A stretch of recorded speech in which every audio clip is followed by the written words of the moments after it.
오늘은 과거의 상처에 벗어나는 길이라는 제목 가지고 하나님 말씀 증거하겠습니다. 1946년에 빌이라는 어느 소년 아이가 태어났습니다. 태어나기 3달 전에 그 아이의 아버지는 먼저 돌아갔고요. 세상을 떠났고, 어머니는 생계를 위해서 그 어린 아이를 할머니에게 맡기고 멀리 간호사 학교를 다니기 시작했습니다. 3년 후에야 아기는 엄마를 만날 수 있었죠. 그리고 어머니는 한 남자와 재혼을 했습니다. 그는 술고래였고 도박에 미쳐 있었습니다. 툭하면 어머니를 때렸고요. 초등학교 1학년 때 의붓아버지가 어머니와 자신을 통해 총을 겨누면서 총을 쏘는 것을 피해 달아나 경찰을 부른 적이 있습니다. 숱한 아버지의 폭력의 위협에 시달리는 힘든 어린 시절을 보냈습니다. 그래서 그는 이 불우한 가정환경을 이루기 위해서 내가 탁월함을 인정받아야 된다고 생각해가지고 보이스카우트 되어서 거기서 최고가 되었고, 웅변대에 나가서 여러 번 우승했고요. 존 F 케네디하고도 악수를 했다고 합니다. 우등생이 돼가지고요. 그가 이제 존슨 대학에 이제 입학을 하게 됩니다. 그 대학에서 입학을 하고 그는 변호사가 되고요. 조지타운 대학이죠. 맞아. 조지타운 대학에 입학하고 옥스퍼드로 가서 수학을 하고 예일대학 법학대학원에 나와서 젊은 정치인으로 입문합니다. 이 사람이 바로 여러분이 잘 아신 42대 대통령 빌 클린턴입니다. 대통령이 돼가지고 그가 탁월하게 인정받고요. 열심히 했지만 그는 계속 심각한 문제를 보였습니다. 학창시절에 징병을 기피했던 사실, 대학생 시절에 마약을 했던 일, 또 그가 주지사 시절에 여성 편력 등을 보여가지고 계속 그런 추정이 있었는데 그걸 계속 부인했었습니다. 결국엔 청문회까지 하면서 그게 공개되고 모니카 루인스키 같은 그런 사람과 연루되면서 그의 민낯이 낱낱이 드러나고 말았습니다. 그는 항상 어머니의 아픔, 우리 가족의 슬픔을 내가 감싸야 된다고 생각했기 때문에, 내가 이겨내야 된다고 생각했는데, 그가 그것을 이겨냈을 때는 그 마음속에는 내 아픔은 어디선가 보상받아야 돼라는 보상하고 심리가 그에게 자리 잡고 있었습니다. 그래서 그가 가는 곳에는 항상 여성이 뒤따랐고요. 춤을 있는 여성이 뒤따랐고, 항상 그는 거짓말로 일삼으면서 자기 자신의 더러운 부분, 부족한 부분을 남에게 감추어내는 것에만 계속 전력을 다하게 됩니다. 여러분, 오늘 말씀에도 마찬가지입니다. 우리가 이런 생각을 많이 합니다. 과거에 경험이 많고 상처받은 게 많으면 그만큼 이해심이 높을 거야. 그 사람은 다른 사람을 많이 이해할 수 있을 거야 라는 생각을 많이 합니다. 왜냐하면 내가 그만큼 상처받았기 때문에 공감의 능력이 많아진다고 생각을 합니다. 그런데 제가 젊은이들을 많이 바라보고 이야기해보면 반대입니다. 과거에 상처가 많았던 사람들의 공통점을 보면 그 받은 상처를 누군가에게 투사한다는 거예요. 그래서 그 보상심리나 그 투사함으로, 여러분, 며느리가 시어머니한테 구박을 많이 받은 며느리가 오히려 더 못된 시어머니 된다고 그러듯이 그렇게 된다는 거죠. 상처가 결국 어디론가 투사하게 된다는 거죠. 그래서 남에게 그것을 던지게 돼요. 그 아픔을 던지게 되는 겁니다. 또 투사하지 못하고 그 피해의식이 그대로 남으면 노이로제가 된다고 그럽니다. 그 노이로제가 뭐냐면 사소한 어떤 상징적인 걸 보고 과대망상에 걸리는 거예요. 저 선을 보고 뱀이라고, 벽에 뱀이 기어다닌다고. 근데 그 아이에 보니까 어렸을 때 아버지한테 굉장한 성적 학대를 당한 거예요.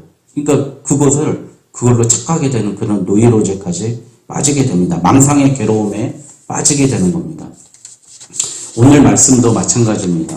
오늘 요셉 자손이 나오는데요. 이제 이스라엘 가나안을 다 점령을 했는데 땅을 이제 분배를 해야 돼요. 땅을 나눠야 되는데 지난주에 배웠던 갈렙은 사람들이 다 가기 싫어하는 곳, 거기에 이 산지를 내게 주소서 하면서 달라고 합니다. 그래서 결국 그 땅을 차지합니다.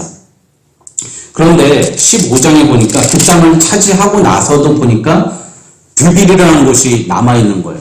드빌이 남아있는데 그 드빌을 칠 만한 능력이 안 되는 거예요. 자기 85세 너무 늙어가지고 그곳을 차지할 능력이 안 되니까 어떻게 하냐면 내 딸을 줄 테니까 드빌을 점령한 자에게 내 딸 악사를 줄 테니까 그 군사를 모으는 거예요. 그래서 온니엘이라는 사람이 나와서 그 드빌이라는 곳까지 점령을 합니다.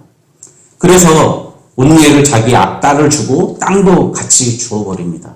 그러니까 갈렙은 어떻게 보면 자기 힘 닿는 데까지 끝까지 다 해내고 그 다음 것까지 자기가 미리 준비해서 자기 딸까지 주면서 하나님의 약속을 성취하는 사람이었는데요. 오늘 요셉을 보니까 요셉 지파는 우리 PPT 다음 넘겨주시겠습니까? 요셉 지파 우리 지난주에 한번 봤잖아요. 이걸 잘 보셔야 되는데 요셉의 아들 므낫세하고 에브라임 이 지파가 이제 오늘 땅을 달라고 하는 거예요. 근데 땅이 우리에게 너무 좁아서 안 된다. 땅이 너무 좁다고 하는 얘기를 하는 겁니다. 갈렙과는 너무 대조되지 않습니까? 제가 성경을 일독하면 좋다고 하는 얘기가 뭐냐면 여러분들 이제 성경을 전체적으로 쭉 보면 구약 성경 보면 자 유다 지파에서 갈렙이 나오고요. 요셉 지파 아들 에브라임에서 누가 나오냐면 여호수아가 나옵니다. 그런데 결국에는 구약 성경 전체 마태복음까지 유다 지파의 탁월함이 계속 나오면서 거기서 예수님이 나와요. 이런 것을 보면서 우리가 성경을 읽어야 되는데 오늘 에브라임 지파하고 므낫세 지파가 우리는 땅이 좁습니다. 많이 달라고 하는 거예요. 자, 우리가 정말 교회에서건 어디서건 무슨 어떤 위대한 공을 세우고 전투에서 승리하고 뭔가 있을 때 논공 행상, 공을 논하고 상을 행할 때 이것을 정말 잘해야 된다는 이유가 이런 데서 나옵니다. 이런 사람 불평불만을 갖는 사람들이 나오기 때문에 그러는 겁니다. 그런데 이 본료를 찾아보면은요, 이 사람들이 왜 이런 얘기를 하게 됐는가? 오늘 제가 생각해 보니까 요셉이 므낫세와 에브라임을 낳는데 요셉이 므낫세와 에브라임을 자식으로 낳고 야곱이 애굽으로 돌아와서 그 자식들을 축복해 줍니다. 그러니까 요셉은 므낫세가 큰 아들이고요, 에브라임이 둘째 아들이에요. 그래서 므낫세는 왼손에 팔을 들고 에브라임은 오른손에 팔을 들고 이렇게 야곱 앞으로 나갑니다. 내 아들을 축복해 주십시오. 왜 그랬을까요? 바라보고 있는 야곱은 오른손으로 므낫세를 축복하고 왼손으로 에브라임을 축복해 줄 줄 알고 반대로 들고 나간 거죠. 마주보고 있으니까. 그런데 야곱이 손을 바꿔버리는 거예요. 에브라임을 오른손으로 축복하고 므낫세를 왼손으로 축복을 해주는 거예요. 그래서 그렇게 되면서 에브라임이 더 큰 민족이 될 것이다 라고 축복을 해줍니다. 창세기 48장 19절에 그의 아버지가 허락하지 아니하며 이르되 나도 안다 내 아들아 나도 안다 그도 한 민족이 되면 그도 크게 되려니와 그 아우가 그보다 큰 자가 되고 그의 자손이 여러 민족을 이루리라. 그런데 이렇게 에브라임한테 큰 민족이 될 줄 알고 이렇게 민족이 이룬다는 그 약속을 가지고 있던 에브라임 지파가 보니까 너무 작은 땅을 주는 거예요. 그러니까 이게 열등감이 생기고 므낫세는 또 반대로 므낫세는 큰 자기가 둘째인데 므낫세 지파는 우리는 항상 열등감이 있었는데 므낫세 지파는 제일 많은 땅을 차지했습니다. 다음 PPT 보시면은요. 여기 보시면 이 강이 요르단 강인데 므낫세는 두 개나 받았어요. 오른쪽에 동므낫세라고 있고 왼쪽에 서므낫세. 이스라엘 전체에서 약 3분의 1을 므낫세 지파가 받았습니다. 자, 그러면 이상하지 않나요? 하나님께서 에브라임 지파에서 야곱을 통해서 축복해 준다고 했는데 오히려 므낫세가 더 많이 받았고요. 그러니까 므낫세는 옛날부터 전쟁에 능했던 지파라서 그렇게 공을 세웠고 많이 받게 됐어요. 그런데 에브라임은 저 정도만 받게 된 겁니다. 근데 저기가 되게 중요하고 핵심 요충지입니다. 여러분들 다 들어보셨던 베델, 아이, 세겜 이걸 에브라임 지파가 받았던 겁니다. 자, 그런 열등감에서 더 받았는데 이 두 지파가 잘못된 범죄를 저질러요. 어떤 범죄를 저질러냐면 이렇게 보니까 16절에 보니까 에브라임 지파, 므낫세 지파는 그 땅이 넓다 보니까 게셀에 거주하는 16장 10절에 보면 게셀에 거주하는 가나안 족속을 쫓아내지 아니하였다. 여러분들 사소하게 본 거예요. 가나안 족속이 있는데 16장 10절에 그들을 쫓아내지 않았어요. 그러고 나서 17장 12절에 보니까 그러나 므낫세 자손은 그 성읍들의 주민을 쫓아내지 못했다고 합니다. 여러분들 그러니까 어떤 거예요? 처음에는 괜찮겠지 쫓아내지 못하다가 안 하다가 그 다음에는 쫓아내지 못한 거예요. 므낫세 지파는 자기네들이 땅이 많다고 자만하다가 그들을 쫓아내지 못하는 겁니다. 여러분 우리가 하는 행동 하나, 우리가 가나안은 우리 영적인 우리의 몸이라고 우리의 성정이라고 보면 그 죄악됨을 쫓아내야 되는데 쫓아내지 않다가 그게 올무가 돼서요 사사기 때부터 문제가 발생합니다. 이들이 다시 일어나가지고요 그들의 올무를 치는 거예요. 사사기 때. 그래가지고 므낫세 땅이 이렇게 산당이 생기고 우상신을 섬기는 그런 모습으로 변하게 됩니다. 여러분 우리가 안 한 것과 못한 것의 차이 잘 아시지 않습니까? 여러분 어떤 부분은 우리가 약하면 안 된다는 거예요. 저는 우리 LG를 되게 좋아하는데 우리 박정기 집사님하고 우리 결혼하기 전이었죠 그때가 와이프 김희진 자매님하고 저하고 저희 집사람 넷이서 LG하고 삼성 보러 갔나요? LG하고 두산 보러 갔나요? 예, 야구를 좋아하는데 LG가 저는 정말 MBC 청룡 때부터 좋아했어요. 제가 이름이 이경재잖아요. 경자가 서울경자예요. 저만 서울에서 태어났다고. 제자가 재상제자고 저희 돌림자고. 근데 뜻이 좋아요. 서울의 재상이 되라. 아버님께서 그렇게 지어주셨는데 LG가 한 부분에 엄청 약한 거예요. 두산만 만나면 맨날 져요. 그래서 2017년 9월부터 지기 시작했고 2018년 다 졌어요. 그렇게 한 팀한테 약해서 지니까 결국엔 맨 마지막에 작년에 8등 했어요. 오히려 삼성이 더 많이 올라가고 꼴찌로 있다가 막판에 계속 올라가가지고. 근데 두산은 모든 팀에게 강하잖아요.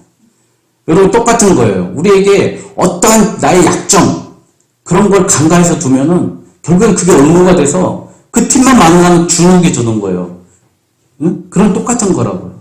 그래서 나중엔 처음에 안 하게 되다가 나의 잘못된 것, 나의 약점을 버리자고 그럴 때 안 하게 되다가 나중엔 못 하게 된다는 겁니다.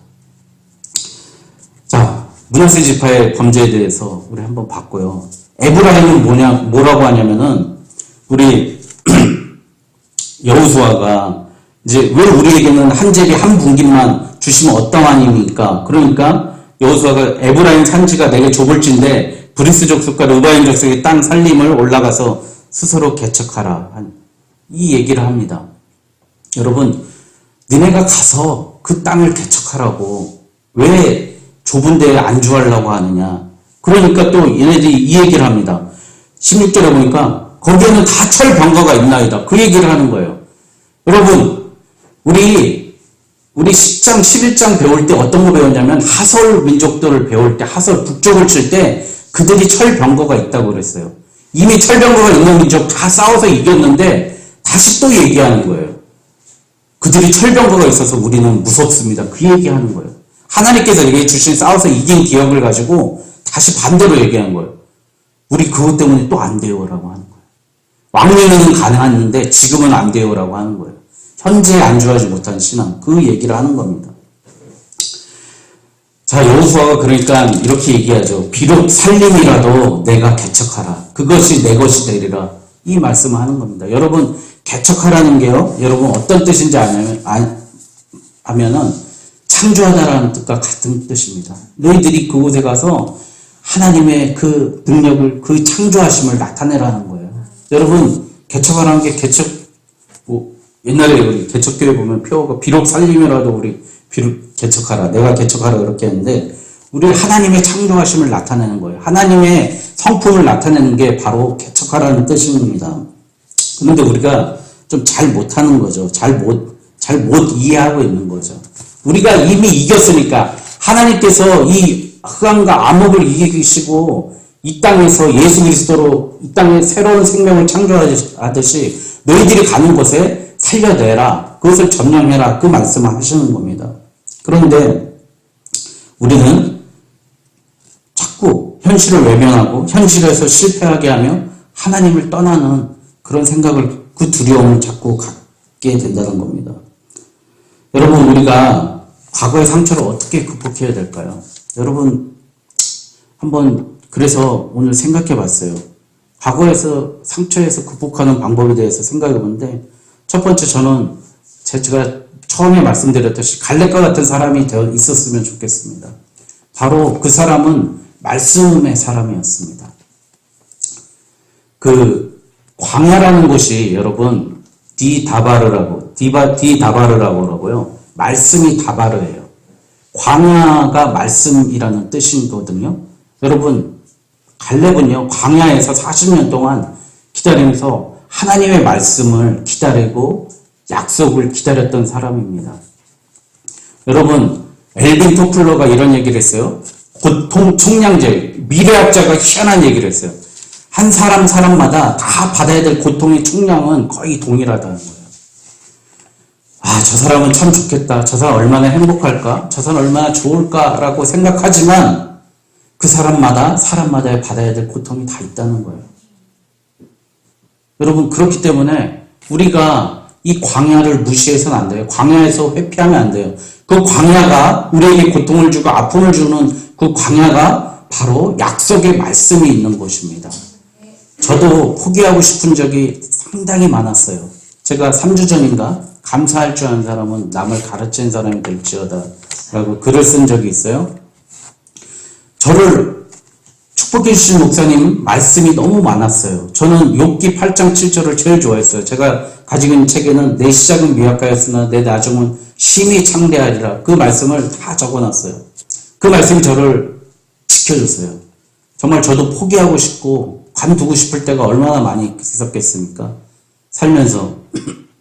근데 생각해보면 제가 가장 어리석고 되돌리고 싶었을 때가 20살 때였어요. 20대였어요.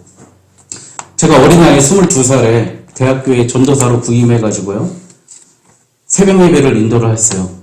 근데 아침에 새벽 되면은 그때도 6시에 드렸는데 그런 텀블러 이렇게 뚜껑이 있는 컵을 항상 채워가지고 오시는 집사님이, 여자 집사님이 한 분 계셨어요.